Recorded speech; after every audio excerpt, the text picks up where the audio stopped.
My name is Kenneth Beard, and I am here today with a overall market breakdown where we will go over all the major indexes and economic data reports, and we will put that all together to come up with an unbiased opinion on what direction we think the market is going to go in. So I hope you guys enjoy this video today and get some good, knowledgeable information on what it is that I am about to go over. If you guys do, leave a like, comment, and subscribe. I used to post these videos way more often. I took a break, and now I am back, and we are here to get another streak in of posting these videos every single day and staying consistent to give you guys the best value possible. So, with that being said, let us hop straight into this breakdown. So, before anything, I want to go over what the economic data is looking like.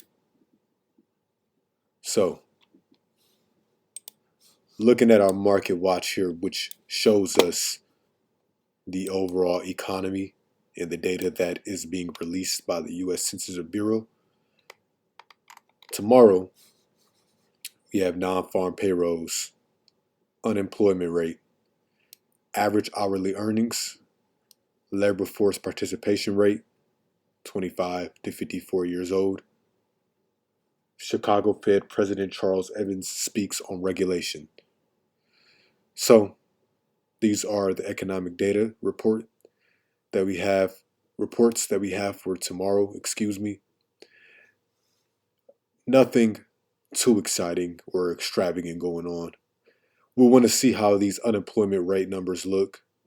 We want to see if unemployment rates are dropping or if unemployment rates will be rising. We want to see what non-farm payrolls is looking like. Are we going to drop from this Are we going to drop from this previous number of 261,000? Or are we going to stay the same for non-farm payrolls? And is the average hourly earning percentage increasing or decreasing? These will be the three economic data reports that we will pay close attention to for tomorrow. Besides that, the Chicago Fed president will be speaking at 10:15 a.m. So I myself most likely won't be watching this, but we'll see how it reacts. We'll see how the market reacts to whatever he says on regulation, and see if the market has a negative reaction to it or a positive reaction to it. So let's get into the charts. What's the price action telling us?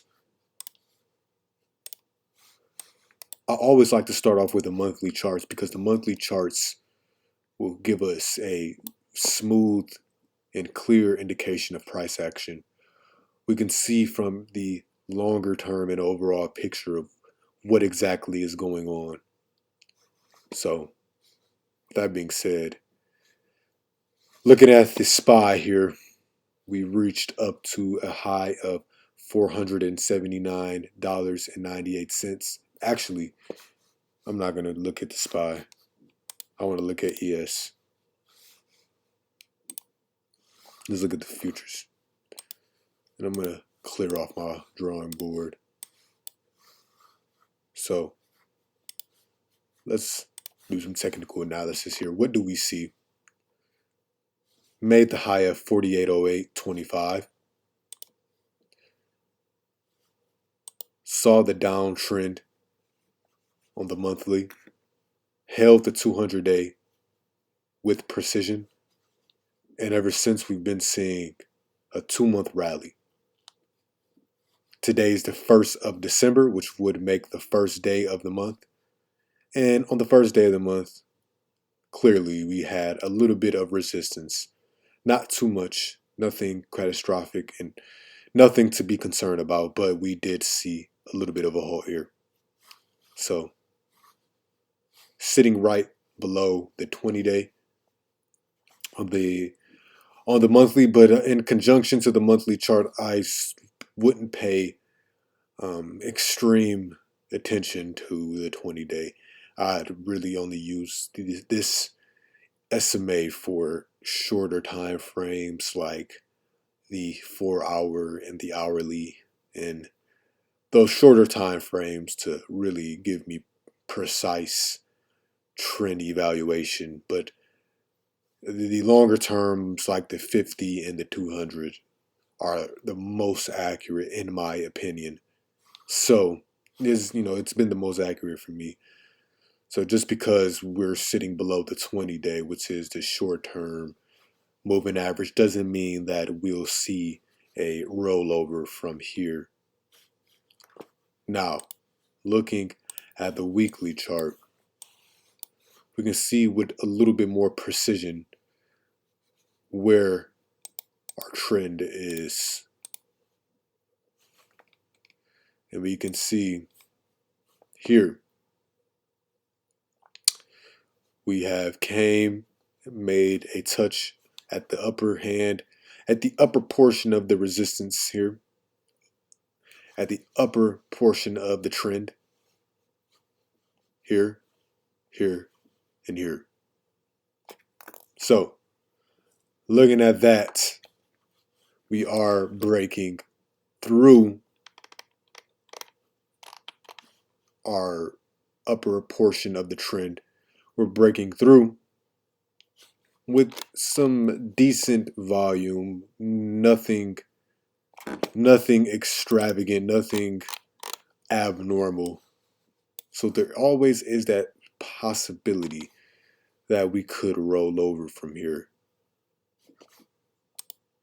So that is something I would pay attention to. Now on the daily,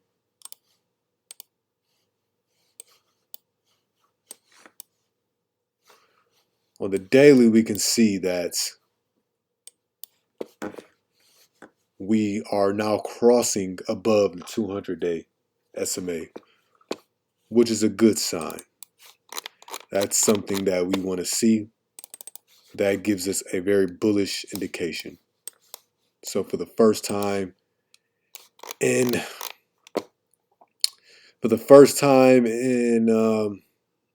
what is it, since when was this? For the first time since last April, we have crossed over finally again the 200-day SMA. And as we see here, it clearly doesn't mean anything because we did it here and still curled over. So it's always a possibility, always a possibility that that same thing could very much happen. So we want to be cautious around this area of resistance. Don't get too comfortable with buying. Always protect yourself and prepare for the worst at all times because anything could happen and we are at resistance and they could, one, either try to shake people out of this move here before pumping it higher, or they could buy into this move, send us up, a couple hundred more points on the futures to make it look very convincing, and then roll back over once again. So, want to be careful of that.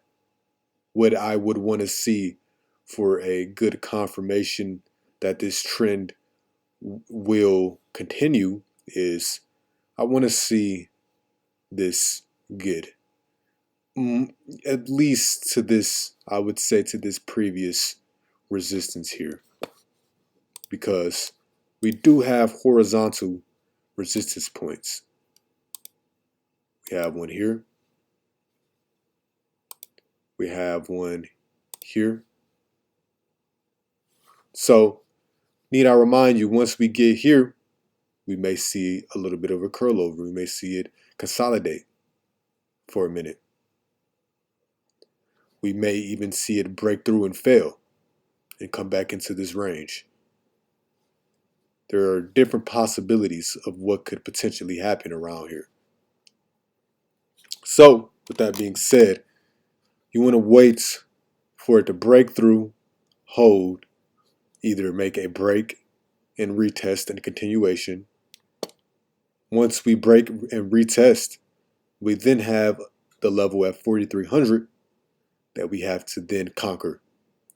Once we get there, we may see the same thing we could potentially see down here once we advance through these levels. We may see a halt, consolidation, and a break. Once we break, what do we want to see? We want to see either a flag, pull back, retest, and continuation. We may break, fail, back into the range, and consolidate some more. It will never be a smooth uptrend. So for those who believe that this is the gold mine here to catching the bottom, yeah, we've made a strong move towards the upside, but don't be confused for a second. We could still very well reverse here. So 4140, first advance level needed to be conquered. 4,300 is the second level we need to see be conquered. As of right now, I would wait to see exactly what's going to happen here. Once we do get a break and advance to this level, I would wait for the retest, and then you can start to build a position here. Once we get that break and that retest, we can build a position here and start to follow this trend. And now, if we do get here, fail, and get stuck in this range, we have a little bit better risk management on this position rather than getting in on the break and being totally faked out. Now, keep in mind here, the monthly charts. First day of the month, this is looking like it could roll over. So this candle was currently red, but it could for certainly turn green since it's a monthly candle. So we want to pay attention to that and see throughout the month how this develops. I want to pay attention also to the weekly and see how this develops. We're closing right on the trend. This is a very high possibility that we could see a red day tomorrow before continuing higher. If you were to try to anticipate this move, the best anticipation would be somewhere after this candle. I wouldn't enter in on a strength candle though, something like this. It needs to be on some sort of pivot point, somewhere I can manage my risk precisely so that I know exactly where I should get in and get out. Don't want to be caught in a move that is too overextended. So, with that being said, that is my analysis of the S&P 500. Looking at the NQ on the monthly. NQ looking a little bit more sloppy, but same story. Just a little bit steeper in terms of the trend, a little bit more sloppy in terms of our trend here. Trying to draw out these trend lines is tricky. So we got something like this going on here. NQ is slow to the race, hasn't just yet broken above its upper resistance trend line. So we still have to wait on that to happen. Once that happens, we of course have several levels that need to be taken out above on the NQ. Right now, it looks like we're sitting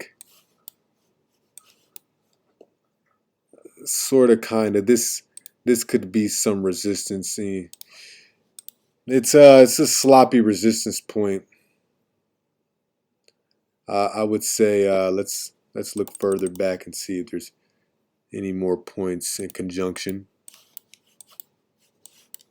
and there is. So we can see exactly where this price is stalling out at, and we can see where it's respecting price. So looking to see if it can conquer this this 100 what 12 156 excuse me level. Then up above here we have 12 856. Then up above there we have this area, and so on and so forth. We pay attention to these later just because they're irrelevant as to what's happening currently, because we're very far away from that. And it may take weeks, maybe even months before it gets back up to anywhere in this area. So with that being said, the moral of this overall breakdown is stay cautious. Don't go in too heavy. Always keep in the back of your mind that we still have room to go and we still have levels that need to be conquered before we see the ultimate strength of this rally. So I hope you guys enjoyed this video. As I said, leave a like, comment, and subscribe. I am going to be posting every single day and just giving you guys value and knowledge.